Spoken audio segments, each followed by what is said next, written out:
నేను గమనున్నాను. ఎలక్షన్లు వచ్చాయి, సీట్లు పంపిణీ ఆ గొడవల్లో ఉన్నాం. అది అవుతానే మీరు ఒకసారి చూస్తే ఆయన కూతురు బయలుదేరి వస్తూ మా నాన్న చనిపోయాడు, ఏదో నాకు అనుమానం ఉంది, మీరు పోస్ట్ మార్టం చేయాలని అడిగితే పోస్ట్ మార్టం చేయమని ఆదేశాలు ఇచ్చాం. ఆటోమేటిక్గా చేయాలి. అయితే ఇక్కడ జరిగింది మీరు చూస్తే ఒక సిఐని దగ్గర పెట్టుకొని మనిషిని చంపిన తర్వాత రూమ్ అంతా క్లీన్ చేయించారు.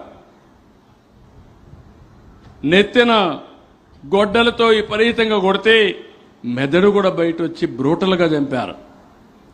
అలా చంపిన తర్వాత అవన్నీ కుట్లేశారు. కుట్లేసి శవపేటిక తీసుకొచ్చి శ్మశానానికి పంపించే పరిస్థితికి వచ్చారు.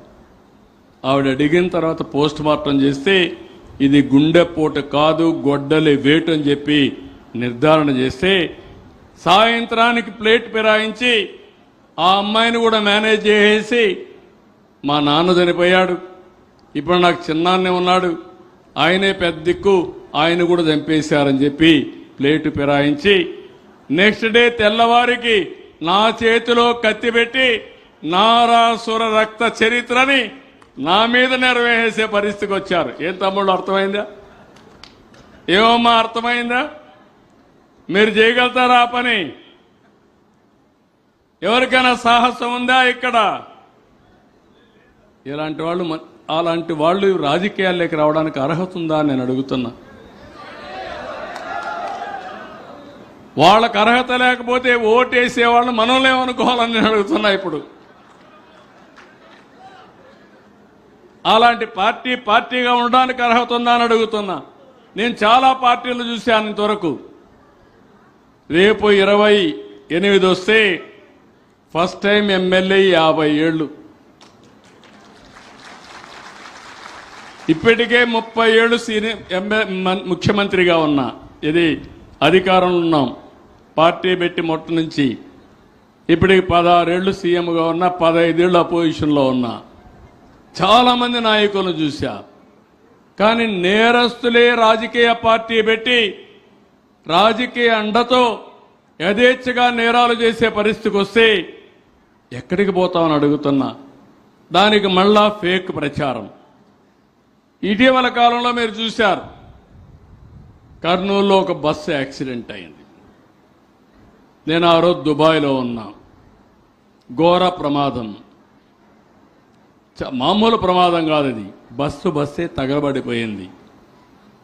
ఎక్కడిది బస్సు అని ఆలోచిస్తే హైదరాబాద్ నుంచి నేరుగా బెంగళూరుకి వెళ్తుంది. మధ్యలో కర్నూలులో ఈ ప్రమాదం జరిగింది. ఒక అతను తాగి మోటార్ బైక్ నడపడం, వీళ్ళు కూడా ర్యాష్గా పోవడం, ఆ బస్సు పై గుద్దడం, అక్కడి నుంచి ఆ మోటార్ బైక్ కూడా కిందన పడడం, ఇవన్నీ మీరు చూశారు.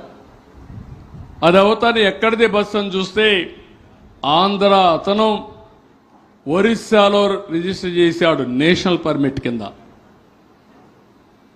అక్కడి నుంచి వాళ్ళు కావాలని ఆపరేషన్ బయటనే చేస్తున్నారు. కానీ ఇన్సిడెంట్ మన దగ్గర జరిగితే మనం అన్ని జాగ్రత్తలు తీసుకున్నాం. దానిపైన మన దగ్గర రిజిస్ట్రేషన్ చేశారని ఫేక్ న్యూస్ పెట్టారు. ఫేక్ న్యూస్ పెడితే కాదని వాస్తవాలు మనం చెప్పాం.